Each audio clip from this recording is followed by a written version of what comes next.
الولد اول ما قلت ان انا سني وصل 69 سنه ونازل خلاص مش هجدد، الولد اتقلب اقصى من كده، بيهددني بالسجن. وساعدته اخته الكبيره العاقه. بسم الله الرحمن الرحيم.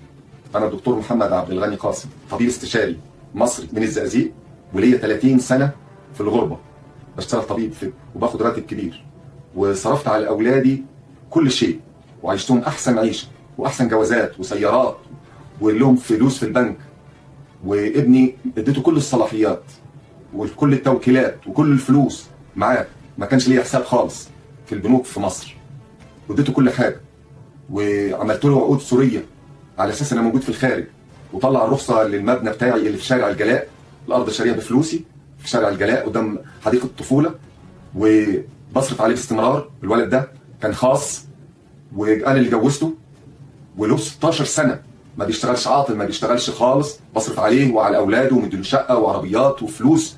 وفي البرج اللي قبله اللي بنيته عند المحطه في الزقازيق ضيع فيه 10 وحدات، مش حطيتش جنيه واحد في حسابي. في هذه الاثناء كنت بدفع له هو والاخوات ويمنى والشروق باستمرار. في ال 16 سنه الاخيره، هو متخرج بقاله 16 سنه، في ال 16 سنه الاخيره انا دفعت له ما يقرب من 50 مليون جنيه مصري.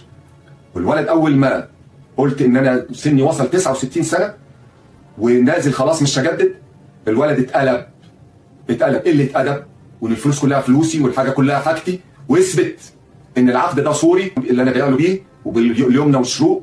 وساعدته اخته الكبيره العاقه اللي كانت عاقه بامها طول العمر، اللي بتقول لاخواتها انا نفسي كلكم تطلعوا، البنت دي هي راس الافعى. الاقصى من كده بيهددني بالسجن. اللهم اني مظلوم فانتقم، اللهم اني مغلوب فانتصر. والسلام عليكم ورحمه الله. بسم الله الرحمن الرحیم।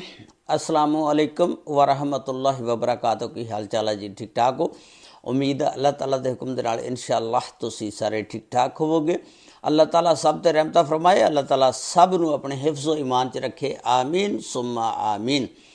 अज दा विलाग जिहड़ा एक इंतहाई अहम विलाग आ, खास कर उन्हां वास्ते जिहड़े परदेसी भाई ने बाहर रहिंदे ने, उन्हां वास्ते एक सबक अमोज़ कहानी आ कि सारी उम्र बंदा जिहड़ा प्रदेश दे विच कटदा आ ते जदों पाकिस्तान कमाई करके भेजदा आ ते उहदे घर वाले फिर उहदी कदर ना करन तां फिर दुख तकलीफ तां हुंदा ही आ ना।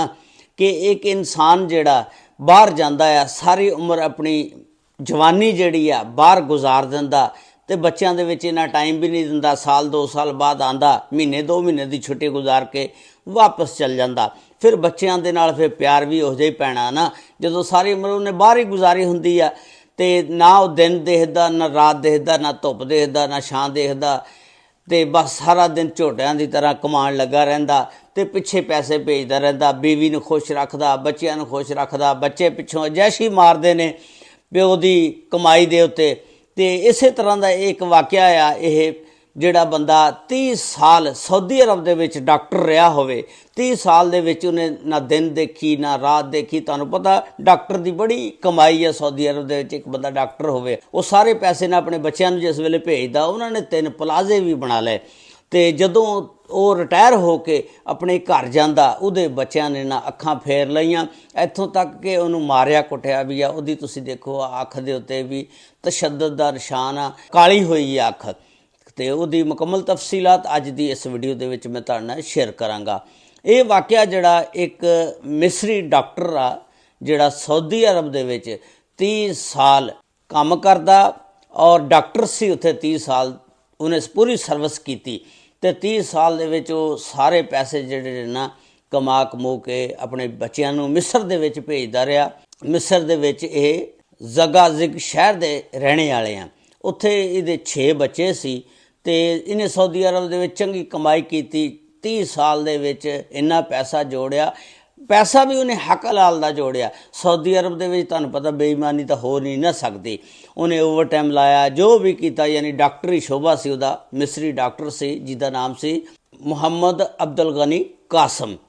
ये कासम साहब जदों 30 साल बाद रिटायरमेंट लैके अपना मिस्र दे विच जांदे ने ते इहदे बच्चों ने पिछों प्लाजे प्लूजे भी चंगे बना ले, 3 प्लाजे बना ले। जिस वेले ਉੱਥੇ ਜਾਂਦਾ ਤੇ ਇਹਦੇ ਬੱਚੇ ਜਿਹੜੇ ਨੇ ਨਾ ਇਹਦੇ ਤੋਂ ਅੱਖਾਂ ਫੇਰ ਲੈਂਦੇ ਨੇ ਔਰ ਇਸ ਨੂੰ ਕਹਿੰਦੇ ਨੇ ਚੁੱਪ ਕਰਕੇ ਹੁਣ ਤੂੰ ਬਹਿ ਜਾ, ਕੋਈ ਕਿਸੇ ਕਿਸਮ ਦੀ ਦਖਲਅੰਦਾਜ਼ੀ ਨਹੀਂ ਦੇਣੀ ਤੇ ਜਾਇਦਾਦ ਦੇ ਵਿੱਚ ਤੇਰਾ ਵੀ ਕੋਈ ਹਿੱਸਾ ਨਹੀਂ, ਯਾਨੀ ਇਹਦੀ ਕਦਰ ਨਹੀਂ ਕਰਦੇ। ਇੱਥੋਂ ਤੱਕ ਕਿ ਇਹਨੂੰ ਮਾਰਿਆ। ਆ ਤੁਸੀਂ ਦੇਖੋ ਇਹਦੀ ਅੱਖ ਜਿਹੜੀ ਹੈ ਨਾ ਸੁੱਜੀ ਹੋਈ ਆ ਔਰ ਕਾਲੀ ਹੋਈ ਆ, ਉੱਥੇ ਇਹਦਾ ਮਤਲਬ ਕੋਈ ਸੱਟ ਲੱਗੀ ਆ। ਤੇ ਉਹਦੀ ਵੀਡੀਓ ਸੀ ਇਹ ਜਿਹੜੀ ਮੈਂ ਤੁਹਾਨੂੰ ਦਿਖਾਈ, ਜਿਹੜੀ ਬੜੀ ਸੋਸ਼ਲ ਮੀਡੀਆ ਦੇ ਉੱਤੇ ਵਾਇਰਲ ਹੋਈ ਆ, ਖਾਸ ਕਰ ਸਾਊਦੀਆ ਦੇ ਵਿੱਚ ਇਹ ਜਿਹੜੀ ਵੀਡੀਓ ਆ ਬੜੀ ਵਾਇਰਲ ਹੋਈ ਆ।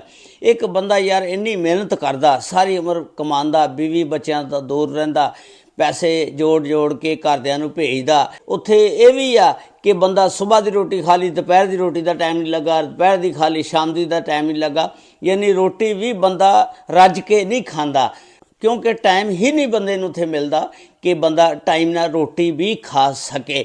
ਤੇ ਨੱਸ ਭੱਜ ਇੰਨੀ ਰਹਿੰਦੀ ਆ ਕਿ ਜੇ ਸਵੇਰ ਦਾ ਨਾਸ਼ਤਾ ਨਹੀਂ ਕੀਤਾ, ਦੁਪਹਿਰ ਦੀ ਰੋਟੀ ਕਿਤੇ ਜਾ ਕੇ ਖਾ ਲਈ ਜਾਂ ਦੁਪਹਿਰ ਦੀ ਨਾਲ ਖਾਧੀ ਸ਼ਾਮ ਨੂੰ ਕਿਤੇ ਜਾ ਕੇ ਖਾ ਲਈ, ਯਾਨੀ ਸਾਰਾ ਦਿਨ ਚੱਲ ਸੋ ਚੱਲ ਹੀ ਰਹਿੰਦੀ ਆ ਬੰਦੇ ਨੂੰ, ਜਿਹੜਾ ਬੰਦਾ ਬਾਹਰ ਕਮਾਈ ਕਰਦਾ। ਇਹ ਵੀ ਡਾਕਟਰ ਜਿਹੜਾ ਸੀ ਮਿਸਰੀ ਮੁਹੰਮਦ ਅਬਦੁਲ ਗਨੀ ਕਾਸਮ ਜਿਹੜਾ ਸੀ, ਇਹ ਜਦੋਂ ਰਿਟਾਇਰਮੈਂਟ ਲੈ ਗਿਆ ਤੇ ਇਸ ਤਰ੍ਹਾਂ ਉਹਦੇ ਨਾਲ ਵਾਕਿਆ ਹੋਇਆ। ਫਿਰ ਉਸ ਬੰਦੇ ਨੇ ਦੁਖੀਆ ਹੋ ਕੇ ਇੱਕ ਵੀਡੀਓ ਸੋਸ਼ਲ ਮੀਡੀਆ ਤੇ ਪਾਈ ਜਿਹੜੀ ਬੜੀ ਵਾਇਰਲ ਹੋ ਗਈ ਆ ਔਰ ਸਾਰੀ ਦੁਨੀਆ ਇਸ ਬੰਦੇ ਦੇ ਹੱਕ ਦੇ ਵਿੱਚ, ਖਾਸ ਕਰ ਸਾਊਦੀ ਅਰਬ ਵਾਲੇ ਵੀ ਬੋਲ ਰਹੇ ਨੇ ਕਿ ਜਿਹੜੇ ਬੰਦੇ ਨੇ 30 ਸਾਲ ਤੱਕ ਆਪਣੇ ਬੱਚਿਆਂ ਲਈ ਕਮਾਈ ਕੀਤੀ ਔਰ ਉਹਨਾਂ ਬੱਚਿਆਂ ਨੇ ਇਸ ਆਪਣੇ ਵਾਲਦ ਦੇ ਨਾਲ ਕਿਸ ਤਰ੍ਹਾਂ ਦਾ ਸਲੂਕ ਕੀਤਾ ਕਿ ਸਾਰੀ ਦੁਨੀਆ ਦੁੱਖ ਦਾ ਇਜ਼ਹਾਰ ਕਰ ਰਹੀ ਆ।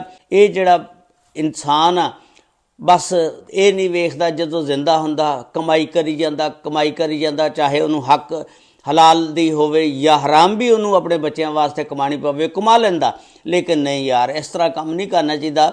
ਇਹ ਇੱਕ ਨਸੀਹਤ ਪਕੜੋ ਕਿ ਇਹ ਬੰਦੇ ਦੀ ਜਿਹੜੀ ਵੀਡੀਓ ਆ ਵਾਇਰਲ ਹੋਈ ਆ, ਇੱਕ ਬਹੁਤ ਹੀ ਦੁਖੀਆ ਕਿਸਮ ਦਾ ਬੰਦਾ ਸੀ ਜਿਹਨੇ ਆਪਣੀ ਵੀਡੀਓ ਬਣਾ ਕੇ ਵਾਇਰਲ ਕੀਤੀ ਆ।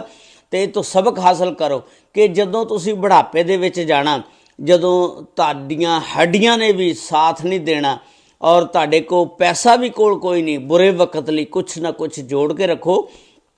ਕੰਮ ਹੋਰ ਨਹੀਂ ਤਾਂ ਕੋਈ ਮਕਾਨ ਵਗੈਰਾ ਹੀ ਕਿਰਾਏ 'ਤੇ ਲੈ ਕੇ ਚਾੜ ਦਿਓ, ਤਾਂ ਕਿ ਜਦੋਂ ਤੁਸੀਂ ਰਿਟਾਇਰਮੈਂਟ ਤੋਂ ਬਾਅਦ ਘਰ ਵਾਪਸ ਆਵੋ ਨੌਕਰੀ ਛੱਡ ਕੇ, ਚਲੋ ਥੋੜ੍ਹਾ ਬਹੁਤਾ ਕੋਈ ਜ਼ਰੀਆ ਮੁਆਸ਼ਤਾ ਹੋਵੇ ਨਾ, ਕੋਈ ਥੋੜ੍ਹਾ ਬਹੁਤੀ ਆਮਦਨ ਤਾਂ ਹੋਵੇ ਨਾ। ਤੁਸੀਂ ਬੱਚਿਆਂ ਦੇ ਆਸਰੇ 'ਤੇ ਨਾ ਰਵੋ, ਕਿਉਂਕਿ ਬੱਚਿਆਂ ਦੀ ਜਦੋਂ ਸ਼ਾਦੀ ਹੋ ਜਾਂਦੀ, ਬਾਜ਼ ਬੱਚੇ ਨੇ ਜਿਹੜੇ ਆਪਣੀਆਂ ਬੀਵੀਆਂ ਦੇ ਪਿੱਛੇ ਲੱਗ ਜਾਂਦੇ ਨੇ। ਸਾਰੇ ਇਸ ਤਰ੍ਹਾਂ ਨਹੀਂ ਹੈਗੇ, ਬੱਚੇ ਕਈ ਐਸੇ ਹੁੰਦੇ ਨੇ ਜਿਹੜੇ ਆਪਣੇ ਵਾਲਿदैन ਦੀ ਬੜੀ ਕਦਰ ਕਰਦੇ ਨੇ, ਲੇਕਿਨ ਕਾਫੀ ਬੱਚੇ ਇਸ ਤਰ੍ਹਾਂ ਵੀ ਹੁੰਦੇ ਨੇ ਕਿ ਜਿਹੜੇ ਆਪਣੀ ਬੀਵੀ ਦੇ ਪਿੱਛੇ ਲੱਗ ਜਾਂਦੇ ਨੇ ਔਰ ਵਾਲਿदैन ਦੀ ਫਿਰ ਮੰਜੀ ਵੀ ਆਪਣੇ ਤੋਂ ਦੂਰ ਡਾਂਦੇ ਨੇ ਕਿ ਬਾਬਾ ਹੁਣ ਜਿਹੜਾ ਹੈ ਬੁੱਢਾ ਹੋ ਗਿਆ, ਇਹਦੀ ਮੰਜੀ ਜਿਹੜੀ ਆ ਉਹ ਪਰੇ ਡਾ ਦਿਓ।